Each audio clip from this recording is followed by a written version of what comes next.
Hey y'all, just wanted to share with you how I sew scrunchies. So I've cut a piece of satin fabric. It's 5 inches wide, and I cut it the entire width of the fabric. First thing I'm going to do is make a seam, 1/4 inch seam along this short edge.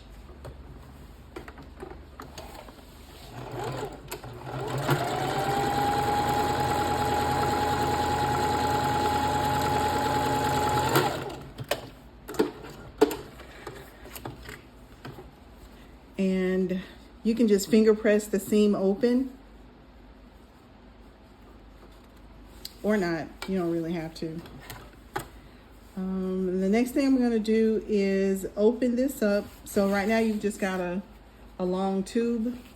Going to open this up, and with that seam,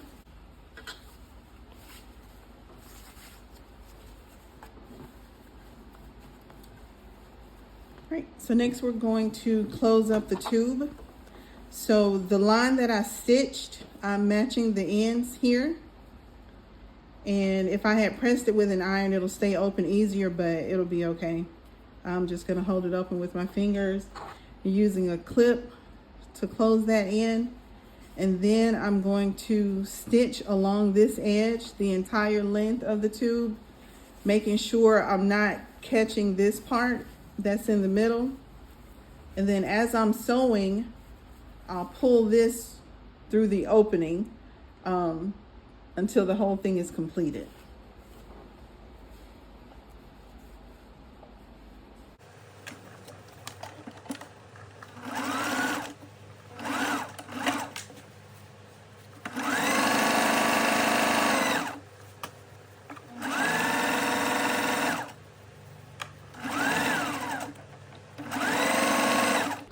So right here, I'm just going to pull the other part of the material through this opening so I can continue.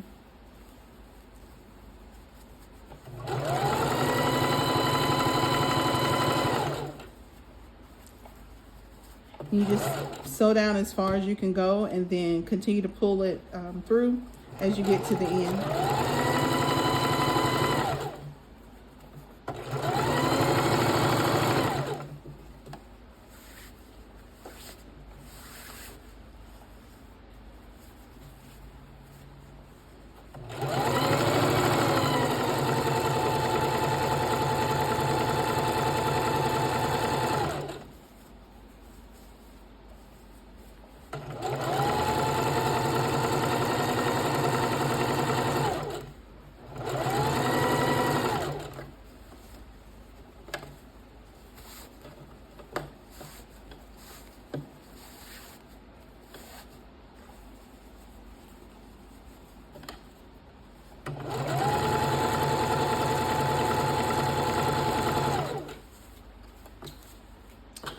This satin fabric frays a lot, so probably should have trimmed the threads before I started.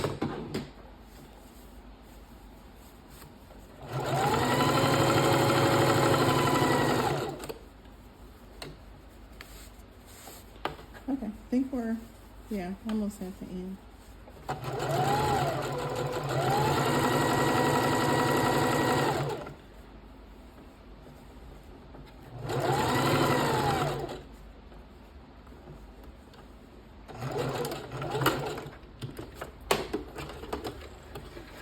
So once you get all the way to the end, you leave a little bit of an opening so you can pull through the rest of the fabric. And that's just to turn it right side out. Right, so the tube is finished, and this is the opening that we left, and I'm going to use this opening to insert my elastic. Okay, so I've got a 10-inch piece of 1/4 inch elastic. I'll put a safety pin on one end, and this is just to keep the elastic from going all the way through the hole as I'm threading it. And I'm using this bodkin, and that's what I'll use to feed the elastic through.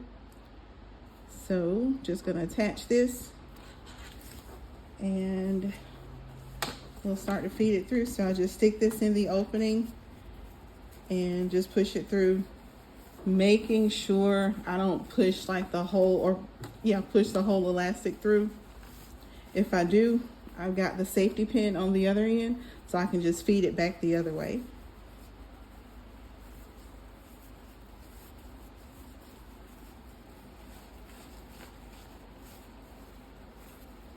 And all those loose threads, I'll just pull those later. So now I've gotten to the end.